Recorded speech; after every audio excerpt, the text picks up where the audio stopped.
Today I'm going to be talking to you about the increasing health problems of the world, especially the obesity epidemic that has arisen in recent years. I personally feel that my health is the most important part of my life.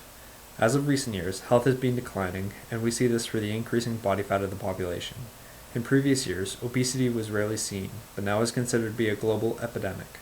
Approximately 10% of the world's population is obese, and because of this, total body health is being compromised. There is a simple solution that I have stumbled upon, and it is called intermittent fasting. Intermittent fasting are periods of time where we abstain from food. In fact, we all fast while we sleep, but the fasting that I am referring to is for periods greater than 14 hours. The best and most common type of fasting is 16-8 fast, which is where the person fasts for 16 hours and has an 8-hour eating window. The 16-hour fast is usually completed by skipping the traditional breakfast. Now, breakfast, as we've been told, is the most important meal of the day, and that we should always have something to eat in the morning. In reality, we are supposed to use the literal meaning of the word break, fast. Therefore, the meal where we break the fast is the most important meal of the day, and it does not matter what time of day this meal occurs. We are led to believe that we have to eat breakfast in the morning because large corporations such as Kellogg's want us to think this way so that they can generate a profit. Moving on to what actually happens in the fast. During the 16-hour fasting phase, people are recommended to stay busy and get things done, not to just sit in front of a TV or computer and think about the fast or about the food that they are missing. When people are on the fast, they are encouraged to drink water, but if hunger starts to set in, a good way to suppress it is with the consumption of coffees and teas. A little bit of milk will not hurt the fast, but the use of sugar is prohibited.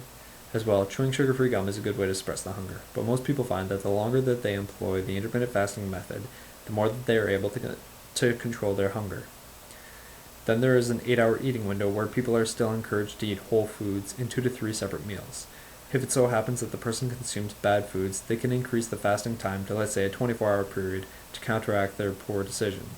Most people will think that their body will go into a state of starvation and turn into a catabolic mess, but the reality is that most people can fast for up to 48 hours without having any catabolic effects on the body. Benefits of intermittent fasting are that it decreases triglycerides and LDL, or the bad cholesterol, as well as decreasing blood pressure, whole body inflammation, oxidative stress or DNA damage, and the reduction in the risk of cancer. These are all associated with the balancing of the endocrine system, which deals with the hormone production from certain organs in the body. It is also attributed with the balancing of the autonomic nervous system. It is found that intermittent fasting will increase cellular turnover and repair, or anabolism, which is good for people who like to work out.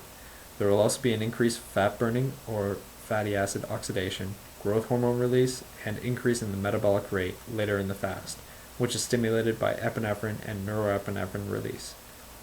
Intermittent fasting will also improve appetite control or hunger.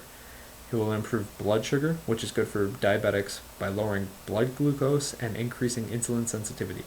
Neurogenesis and neuroplasticity is increased by offering protection against neurotoxins, and my favorite, the increased effect of heavy medication such as chemotherapy or tuberculosis drug, which is done by allowing a more frequent dosage.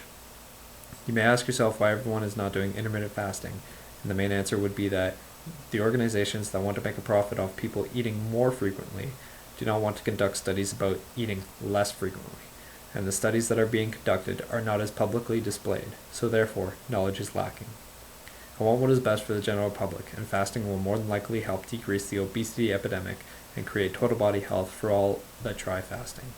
People don't regret the things that they do, they regret the things that they don't do. So give intermittent fasting a try. You more than likely won't regret it.